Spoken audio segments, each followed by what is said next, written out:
Hello everyone, 16 example करते हैं आज। 2 एग्जाम्पल रह गए हैं इसके आपके पास, 16 और 17। दोनों सेम टाइप के हैं। मैं 16 वाला करके दिखा रही हूँ, 17 वाला आप लोग खुद ट्राई करोगे, तो इसको ध्यान से समझना। मैं इसको सॉल्व करके दिखाऊंगी आपको साथ के साथ, ठीक है। और इस टाइप के हम LPP पहले भी बना चुके हैं और वो भी मैंने अच्छे से आपको बना के दिखाई थी। फिर भी इसको एक बार दोबारा से बना लेंगे अगर किसी को कोई कन्फ्यूज़न हो। अब देखो, अब ब्रिक मैन्युफैक्चरर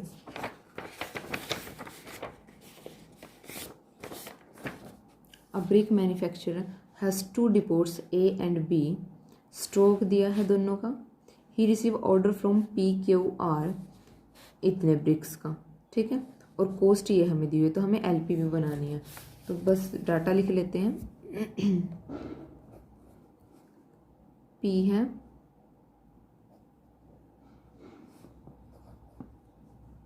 Q है, R है। आ कहाँ से रहा है सामान? A से।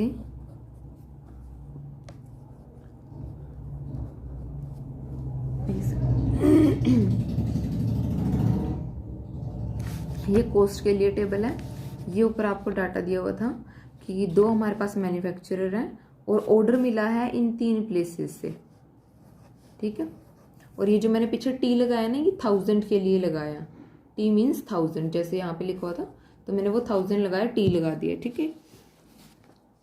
अब देखो, इन्होंने जो दिया है cost of transporting 1000 brick to builder from this, जो कॉस्ट दी है वो भी 1000 ब्रिक पे दी है, तो हमें इस तरह से ले सकते हैं। तो हम यहाँ पे क्या लेके चलेंगे, let A transport X1000 brick to P, कि जो A है वो इसको कितनी दे रहा है, XT दे रहा है, ठीक है। सारा 1000 में चल रहा है ना, जो अमाउंट दिया वो भी 1000 पे दिया, तो ये 1000 में ही लेके चल लेते हैं ऐसे। जो हम यहाँ पे ब्रिक लेंगे ना वो भी 1000 में ही लेंगे, तो वो X1000 ब्रिक यहाँ पे दे रहा है, ठीक है। क्योंकि जो यहाँ से इसका आइडिया हमें यहाँ से लग रहा है, अगर आप सोचो कि यहाँ पे 1000 क्यों लिया कि X1000, क्योंकि जो उन्होंने कॉस्ट दिया है वो पर 1000 पे दिया। यहाँ से हमारा काम बहुत आसान हो गया। अब कॉस्ट पर 1000 पे दिया है तो हम कैलकुलेशन 1000 में कर सकते हैं कि 1000 पे इतने पैसे मिल रहे हैं तो 5000 पे कितने मिलेंगे, ठीक है। 8000 पे कितने मिलेंगे, 20000 पे कितने मिलेंगे। अगर वो पर ब्रिक कॉस्ट दे देता तो आपको एक एक ब्रिक को कैलकुलेट करना पड़ता, ठीक है। अब 1000 में दे रहा है तो सीधा हम 1000 में काम करेंगे। कि अगर मान लो, ये उस तरह से आप सोच सकते हो कि मान लो अगर आपके पास 100 रुपए के नोट हैं, तो आप कैसे काउंट करोगे? आप डायरेक्ट उन नोट्स को काउंट कर लोगे। मान लो आपके पास 100 रुपए के 10 नोट हैं, ठीक है। तो आप क्या करोगे, इन 10 नोट को काउंट करोगे और मल्टीप्लाई कर दोगे 100 से कि आपके पास इतने पैसे हैं। यहाँ तो आपका काम आसान हो गया। लेकिन अगर आपको जो पैसे हैं वो 50 के नोट हो, 20 के हों, 10 के हों, 100 के हों, 500 के, इस तरह से, तो आपको क्या करना पड़ेगा, सबको अलग अलग से कैलकुलेट करके बाद में ऐड करना पड़ेगा। तो आप वहां पे डायरेक्ट ऐसे नहीं कर सकते क्योंकि आपके पास जो डाटा है वो अलग अलग फॉर्म में है। अब हमारा जो डाटा है वो सारा का सारा 1000 की फॉर्म में है, ठीक है। और जो कॉस्ट दी है वो भी 1000 पे दी हुई है। तो यहाँ पे क्या ले लेते हैं कि ये x इधर दे रहा है, ठीक है। तो अगर ये x दे रहा है A P को, तो जो P की रिक्वायरमेंट है वो B से कितनी रहेगी, 15 - x रहेगी ऑब्वियसली, ठीक है। यानी कि अगर इसको 15,000 चाहिए, इसको यहाँ से x हजार मिल गए हैं, तो ये B से कितने लेगा, जितने की जरूरत बची है उतने ही तो लेगा। अगर आपको 50 रुपये चाहिए, एक फ्रेंड ने 20 दे दी, तो आप दूसरे से 30 ही तो लोगे, ठीक है। तो ये उसी तरह का कुछ। अब ये इधर दे रहा है y, तो ये इधर से कितने लेगा, क्यों, 20 - y। सिमिलरली अब इसके पास इसको देने के लिए क्या बचा, इधर जेड नहीं करेंगे क्योंकि वो 2 जगह दे चुका है। अब हमें ये भी तो देखना है कि उसके पास देने के लिए कितना बचा है। इसके पास देने के लिए कितना बचा है, 30 - x - y 1000 बचे हैं, ठीक है। तो ये इधर से कितना लेगा, इधर से ये हमारे पास लेगा, इसको चाहिए 15,000, तो ये 15 - 30 - x - y लेगा। तो ये कितना हो जाएगा, 15 minus 30 plus x plus y कितना बनेगा, एक्स प्लस वाई माइनस 15, तो ये बनेगा एक्स प्लस वाई माइनस 15। ठीक है। अब ये सारा अमाउंट क्या रहेगा, greater than 0, x greater than 0, y greater than equal to 0, 15 minus x greater than equal to 0, this implies x less than equal to 15। यहाँ से क्या आएगा, y less than equal to 20, और इस इक्वेशन से क्या आएगा, x plus y less than equal to 30, और इस वाली से क्या आएगा, सारी ग्रेटर देन 0 होंगी तो क्या बचेगा, x plus y less than equal to 15। ये हमारे पास यहाँ से इक्वेशन आ जाएंगी।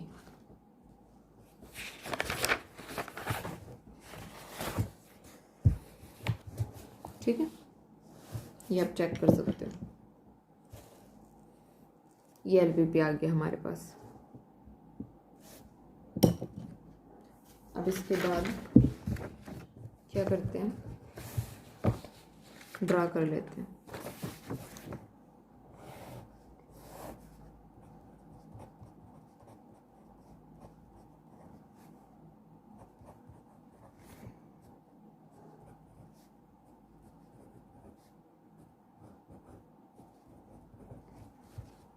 तो हमारे पास x इक्वल टू 15 आएगा ये,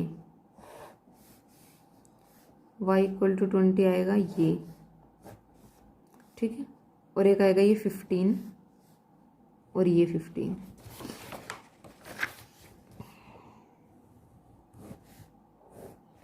एक आएगा ये 30 वाला, इससे अंदर से जाएगी, ठीक है।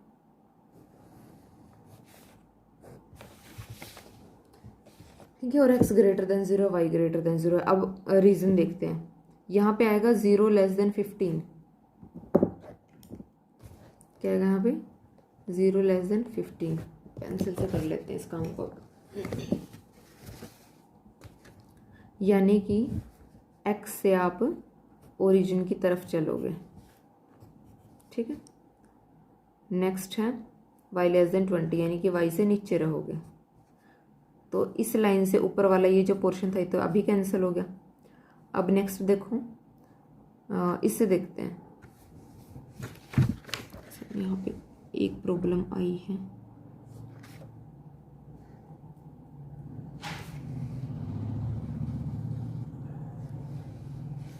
यहाँ पे देखो, यहाँ पे एक छोटी सी मिस्टेक हो गई थी।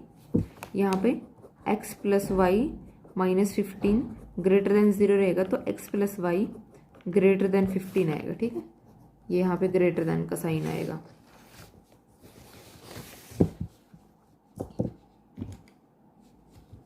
तो यानी कि हमें जब यहाँ पे 0 ग्रेटर देन 15 करेंगे तो वो फॉल्स है, तो ये वाली लाइन थी वो, तो यानी कि इस लाइन से ऊपर रहेंगे। इधर और इधर तो आपने देखना ही नहीं है, जाना ही नहीं हमने। और यहाँ पे 0 लेस देन 30 है, ये भी ठीक है, तो इस लाइन से नीचे रहेंगे। लेकिन ये वाला कैंसिल, क्योंकि इस लाइन से इधर रहना है। ये वाला कैंसिल, क्योंकि इस लाइन से नीचे रहना है। ये भी कैंसिल हो चुका था, तो कॉमन शेड रीजन ये बचा हमारे पास, ठीक है। अब निकालते हैं कॉमन पॉइंट। ये हमारा ए पॉइंट है, बी सी डी ई। ए पॉइंट हमें पता है कितना है हमारा, 15 0, और डी पता है हमें, सॉरी डी तो हमारा पॉइंट है ही नहीं है, ये डी बनेगा, ठीक है। डी पॉइंट, ये कौन सा पॉइंट है हमारा, 0 15, और एक ये पॉइंट है ई, ठीक है, ये बनेंगे। सॉरी 0 20। हमें निकालने हैं बी और सी। बी देखो किसके कट करने से बन रहा है, ये हमारा बन रहा है, ये वाली लाइन कौन सी थी, x plus y equal to 30, और ये x इक्वल टू 15। तो यहाँ पे रख दो 15, तो y क्या आएगा 15। तो बी पॉइंट क्या बना, 15 15। ये वाला किससे मिल रहा है, ये मिल रहा है हमारा y इक्वल टू 20 और अगेन यही वाली लाइन। तो जब यहाँ पे y20 होगा इस इक्वेशन में, y20 होगा तो x कितना होगा, 10 हो जाएगा।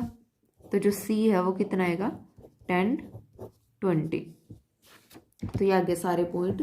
जड क्या था हमारे पास, जड अभी हमने नहीं बनाया, जड बनाते हैं। जड क्या होगा हमारा,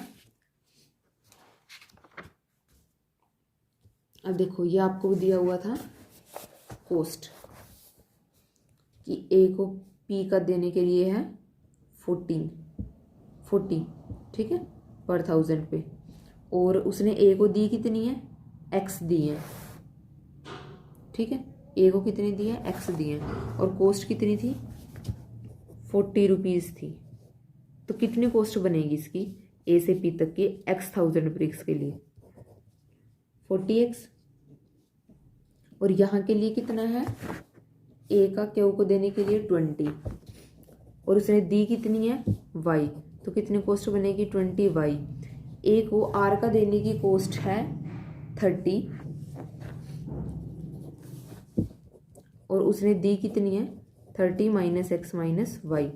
अब इधर से देखो बी की पी को देने की कॉस्ट कितनी है, यहाँ पे लिख देती हूँ मैं, 20, 60, या 40।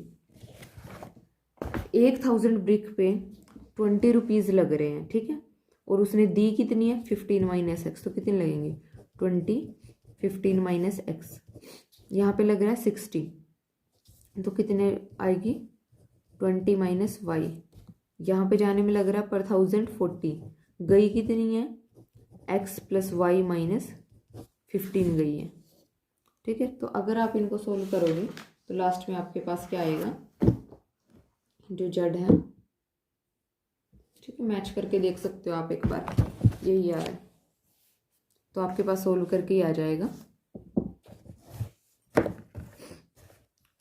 30x माइनस 30y प्लस 1800 ही आएगा, ठीक है।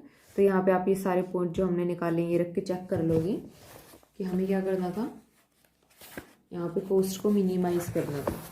तो हमारी जो मिनिमम कॉस्ट देखो पांचों में से चेक करो कौन सी आई है, 1200 वाली मिनिमम है ना, तो ये हमारी मिनिमम कॉस्ट आएगी, ठीक है। अब यहाँ से आप एक्स वाई रख के निकाल सकते हो सारे। तो ये था हमारा 16 क्वेश्चन। सेम इसी टाइप से हमारा 17 है, इसको आप खुद ट्राई करोगे, अगर नहीं हुआ तो हम इसको क्लास में डिस्कस कर लेंगे, ठीक है।